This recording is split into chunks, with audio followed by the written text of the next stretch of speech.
नमस्कार दोस्तों, मैं किस्साबाज वाला लेकर आया हूँ विश्वविख्यात लेखकों की कहानियों का गुच्छा।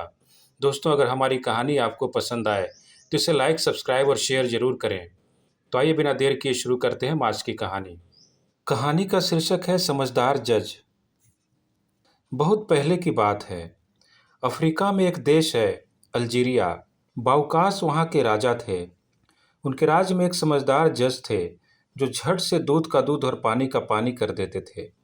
कोई भी मुजरिम उनकी पैनी आंखों से नहीं बच पाता। उनकी ख्याति दूर दूर तक फैली थी। एक दिन राजा ने भेष बदलकर खुद जज की परीक्षा लेने की सोची। वो घोड़े पर सवार होकर जज के शहर की ओर चले। शहर के मुख्य दरवाजे पर उन्हें एक अपंग भिखारी दिखा। राजा ने उसे कुछ पैसे दिए। भिखारी ने राजा से विनती की, मैं चल नहीं सकता, कृपया मुझे अगले चौक तक छोड़ दें। राजा ने भिखारी को घोड़े पर बैठाया। शहर के चौक पर पहुंचने के बाद राजा ने भिखारी से उतरने को कहा।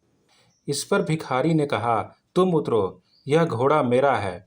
देखते देखते वहां पर लोगों की भीड़ इकट्ठी हो गई। घोड़ा किसका है इसका निर्णय जज साहब ही करेंगे, लोगों ने कहा। राजा और भिखारी जज के पास गए। कचहरी में काफी भीड़ जमा थी। जज लोगों को बारी बारी से बुला रहे थे। सबसे पहले जज ने एक लेखक और किसान को बुलाया। उनके साथ एक महिला भी थी। लेखक और किसान दोनों उस महिला की अपनी पत्नी होने का दावा कर रहे थे। जज ने दोनों पक्षों की दलीलें सुनकर कहा, महिला को आज यहीं छोड़ दो और कल आओ। उसके बाद जज के सामने एक कसाई और तेली की पेशी हुई। कसाई के कपड़ों पर खून के छींटे पड़े थे और तेली के हाथ तेल से सने थे। कसाई के हाथ में पैसों की एक थैली थी। दोनों पक्ष उस थैली को अपना बता रहे थे। जज ने कुछ देर सोचकर कहा, पैसों की थैली यहीं छोड़ जाओ और कल आओ। अंत में जज ने राजा और भिखारी की दलीलें सुनी। दोनों पक्ष घोड़े पर अपना अपना दावा पेश कर रहे थे। जज ने कुछ देर सोचकर कहा, घोड़े को वहीं छोड़ दो और कल आओ। जज के निर्णय को सुनने के लिए अगले दिन कचहरी में लोगों का बड़ा हुजूम जमा हुआ। सबसे पहले लेखक और किसान की बारी आई। यह महिला आपकी पत्नी है, आप उन्हें ले जा सकते हैं, जज ने लेखक से कहा। साथ में उन्होंने किसान को 50 कोड़े लगाने का हुक्म दिया।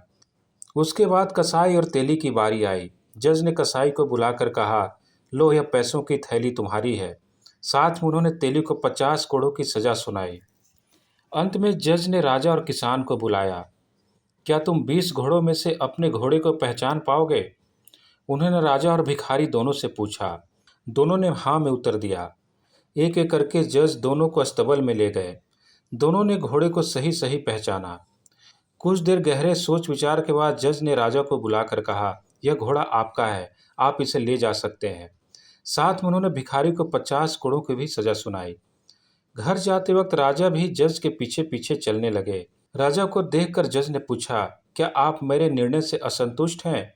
जनाब, मैं बिल्कुल संतुष्ट हूँ, पर यह जानना चाहता हूँ कि आप इन निर्णयों पर कैसे पहुंचे। काफी आसान था, जज साहब ने मुस्कुराते हुए बोले। सुबह सुबह मैंने महिला से दवात में स्याही भरने को कहा। महिला ने इस काम को बड़े करीने से अंजाम दिया। इससे मुझे लगा कि वो लेखक की पत्नी ही होंगी। जहाँ तक पैसों की थैली की बात है, मैंने सोते वक्त सिक्कों को एक पानी के बर्तन में डाल दिया। सुबह देखा तो पानी में कोई तेल नहीं दिखा। अगर तेली के पैसे होते तो पानी पर जरूर कुछ तेल तैरता। इससे लगा कि पैसे कसाई के होंगे। घोड़े का मामला जरूर कुछ पेचीदा था। मैं आप दोनों को अस्तबल में घोड़े की पहचान करने नहीं ले गया था।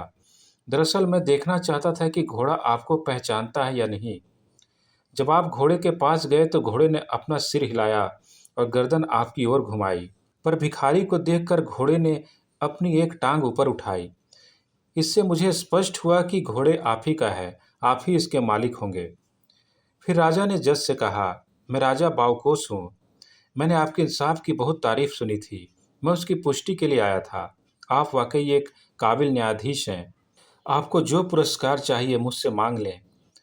मुझे कोई इनाम नहीं चाहिए, जज ने नम्रतापूर्वक कहा। राजा की प्रशंसा ही मेरे लिए सबसे बड़ा तोहफा है। धन्यवाद।